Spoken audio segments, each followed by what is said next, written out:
As St. Patrick's Day was observed in the United States, MMA star Conor McGregor offered a scathing assessment of the Irish government's neglect of its people and cultural legacy, claiming Ireland is on the verge of losing its Irishness.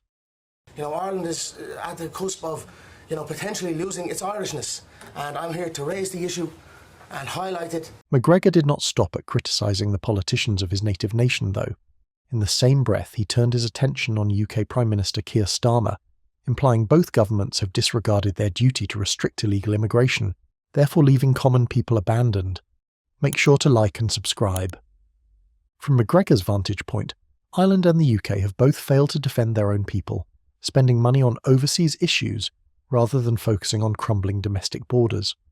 Our money is being spent on overseas issues that has nothing to do with the Irish people.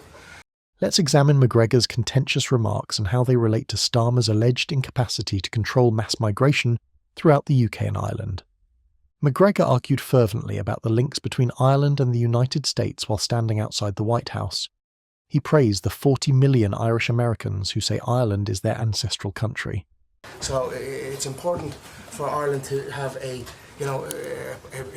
be a peaceful, happy, prosperous country for the 40 million Irish Americans to have a place to visit, to come back to their home. Our government is the government of zero action with zero accountability. But he turned sour on the present Irish government very fast, calling it a government of zero action that's allowed illegal immigration to run rampant in rural towns. The illegal immigration racket is running ravage on the country. There are rural towns in Ireland that have been overrun in one swoop, that have become a minority in one swoop. He lamented that Ireland is bleeding taxpayer money on overseas issues while neglecting the security and livelihoods of its own citizens, an allegation that some claim reflects directly into the UK, where Prime Minister Starmer has also been charged with ignoring significant numbers of immigration under dubious circumstances. McGregor insists that Ireland should be a peaceful, happy, prosperous country. However, he also points out that general British and EU policies bear much of the responsibility for the flood of unbridled migration.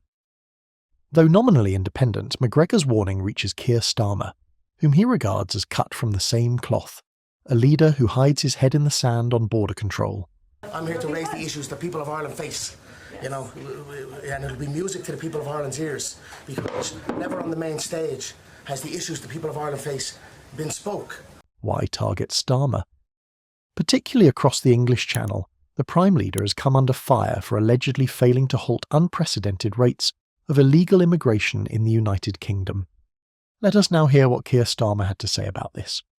A new approach to small boat crossings that will secure Britain's borders, prevent the exploitation by tackling it upstream, and smash the criminal smuggling gangs. Critics contend that, under Starmer's direction, the UK is failing in its obligation to preserve rigorous borders and defend national identity, just as Ireland is experiencing an inflow that transforms communities overnight. According to McGregor, the disaster playing out in Ireland reflects Britain's failure to handle illegal immigrants, two countries with historical ties and presumably a common governance dilemma over migration. Well, today is really significant because we've made clear our ambition to reset the relationship, and today we take that forward. So we've had really significant discussions about the themes, the timetable, the structures, particularly issues such as trade. When McGregor accuses Irish leaders of zero accountability, many see the same scorn directed at Starmer's administration.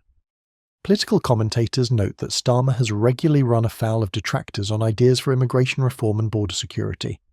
What is going on in Ireland is a travesty. Our government is the government of zero action with zero accountability. Complex policy, minimal results. Despite lofty claims of cracking down on illegal entries, Starmer's government has done little to quell the constant influx of migrants, deflection and inaction. Observers say the Prime Minister focuses on sweeping international issues, like Ukraine or post-Brexit diplomacy, while ignoring everyday pressures building in British communities. McGregor's speech pinpoints these themes. Our government has long since abandoned the voices of the people. Our money is being spent on overseas issues. Our government has long since abandoned the voices of the people of Ireland. And it's high time that America is made aware of what is going on in Ireland. He may have as well been discussing Starmer. After all, Many British people feel abandoned at home while their authorities seem more focused on negotiating extravagant worldwide agreements or overseas entanglements. Perhaps McGregor's most striking statement warns that Ireland is at the cusp of potentially losing its Irishness. Replacing Irishness with Britishness underscores how many in the UK feel the same alarm. Critics of the Starmer government see parallels in everything from cultural problems to housing shortages to mounting pressure on public services. The illegal immigration racket is running ravage on the country. There are rural towns in Ireland that have been overrun in one swoop, that have become a minority in one swoop. Rapid community shifts, like Irish rural towns that become a minority in one swoop. Certain British towns struggle with sudden demographic changes, fueling tensions. Alleged lack of oversight. McGregor complains the government has turned a blind eye. That complaint resonates among UK voters who claim local concerns get brushed aside by Whitehall bureaucrats obsessed with global agendas. McGregor's tirade effectively sounds as a critique of any government failing to control its borders, including that of Keir Starmer in London. Say opponents, if Ireland's identity is under jeopardy, so is Britain's given similar policies, or lack thereof, which let unrestricted migration flow. In typical McGregor fashion, he's not about to mince words, especially when at the White House. He calls on the big sibling of America to intervene, to keep watch on Ireland, and perhaps by extension on Britain, ensuring both nations uphold their responsibilities to their citizens. For McGregor, the real farce is how local administrations seem more ready to win foreign favour than to handle the festering situation at home. International spotlight. You know, our money is being spent on overseas issues that has nothing to do with the Irish people. By bringing these concerns to President Donald Trump's attention, McGregor attempts to shame politicians like Starmer, who's often overshadowed by foreign leaders' bold stances on immigration. Highlighting zero leadership, McGregor praises Trump's work ethic, contrasting it with the lack of work on the Irish side.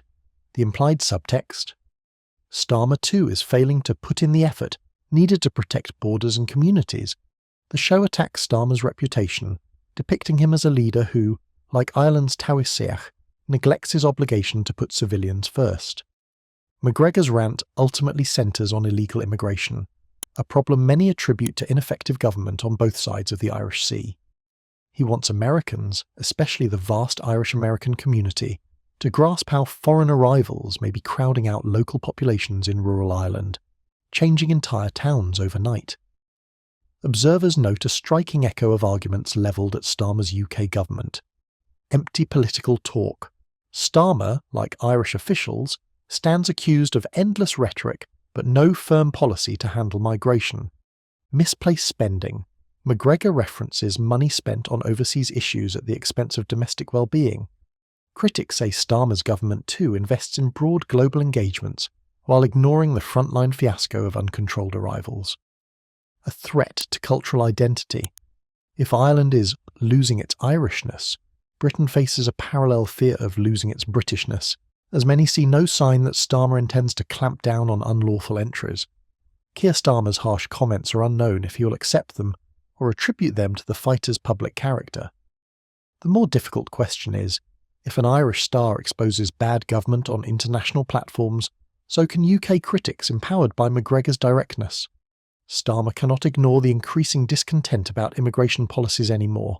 If he tries, McGregor's words may be more loudly relevant. McGregor's criticism of Dublin's governance essentially serves as a harsh satire on London's same shortcomings, especially under Starmer's direction.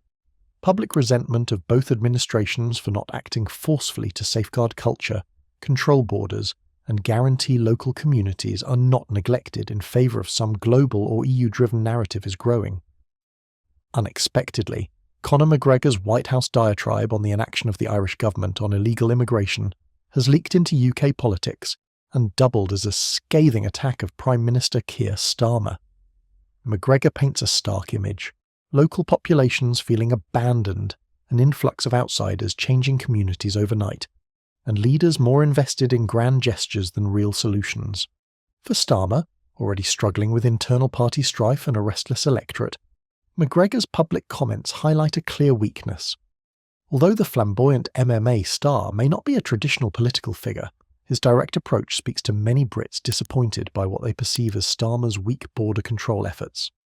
The question now: will the Prime Minister risk further backlash by ignoring McGregor's call for action, or can he somehow spin his own policies to prove he's not the same zero action, zero accountability government that's allegedly failing both Ireland and the UK?